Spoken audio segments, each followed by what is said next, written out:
Hey nerds! I want this video to serve as an introduction to me and my channel. I also want to go over a little bit of my process and how I've gotten over my issues, I guess we can call them issues, with creating a self-portrait. My name's Jared, and this is something that's been a goal of mine for a really long time. I've always, well, maybe not always, but for a long time I've really wanted to create a YouTube channel. I feel like it's a really important thing for people to be able to gather together in a positive environment to create, and that's something that I've always wanted to provide. So this is me doing that, and hopefully you guys can find that environment here. So in that case, get ready to see a lot of goofy art and weird commentary on nerdy stuff like movies and TV shows. I'm a big fan of books, comic books, and I mean, obviously all kinds of stuff in the art mediums. So let's get on to the self-portrait, because this is still going and I want to explain a lot of the stuff that's going on, or sort of my thought process behind doing a lot of this stuff. This is in Photoshop. I do a lot of my digital artwork in Photoshop, but for this one I knew I wanted to do a self-portrait around a fantasy theme. I'm a huge fantasy nerd. I've loved it ever since I was a preteen, reading lots of fantasy growing up, but I wasn't exactly sure how.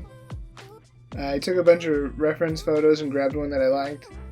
These are usually photos that don't make me look so fat. Self-portraits and I have a rough history, I guess you could say, and maybe other artists can relate to this. I don't like self-portraits because I feel like it's an egotistical thing. I feel like I'm telling the world that I'm full of myself and that I think that I should be painted and preserved for the rest of eternity. I know that it might sound kind of weird, and maybe I shouldn't feel like that, but I do, so I guess let's move on. However, I knew that I needed something professional of myself for this channel. And I decided that I would do this in a way that would make it more chill for me. So I didn't have a lot of pressure on my shoulders to make something truly spectacular or anything like that. I just wanted something to represent me and who I am and the things that I like, and hopefully find people that can relate to that kind of thing. So yeah, I wanted to paint myself in a more fantastical way, which I think reflects my inner nerd. So it was perfect, this idea that I had. I guess my biggest advice is to create things in a way that makes it fun for you. This is a problem that I've had a lot in my life, is not wanting to start a project because I feel like I won't finish it, or I feel like I won't like the end results, and I get scared of that kind of thing. A lot of times we get bogged down with our hobbies or passions because we feel the pressure or the need to create, but we don't create because we're intimidated.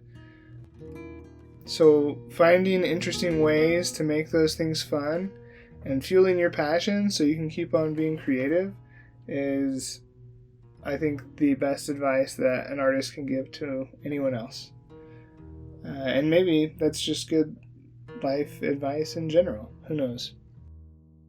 But anyways, what I'm doing here is starting off with a basic outline for my painting.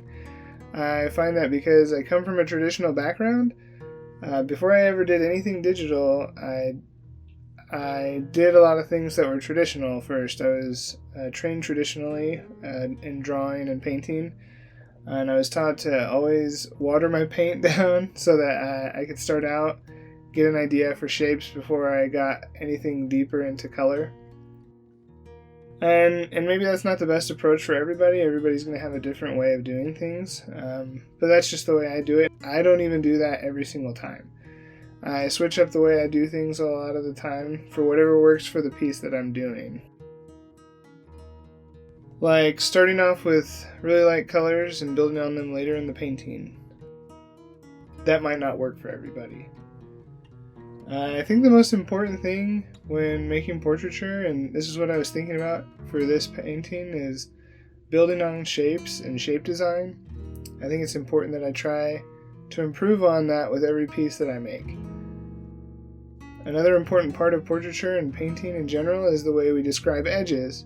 And those two things, shape design, and edges, the way we describe edges, is really what will attract viewers. And it helps to guide how the viewer reads our artwork, any of our pieces. So do we want the viewer to work to understand certain things in our painting? Or do we want to describe it to them completely so they don't have to work for it? And it totally depends on your audience. So for me with this one, I didn't want to have a lot of hard edges. I wanted unrefined strokes with some potentially lost edges for the background and the back of my head. The next thing I wanted was more dramatic colors. Obviously in normal light, for any of you that know me, my skin is absolutely totally different than how I'm painting it in this piece. I'm super pale white, but I don't think that really matters. This is about me agreeing to have fun with portraying myself in a fantastical way, but I wanted to keep the resemblance pretty close. So a lot of the skin tones are exaggerated, but the shape of my face and my head are pretty close to to how I look. And I think that's the key to making art a lot of times, is trying to find a way to make it fun for ourselves.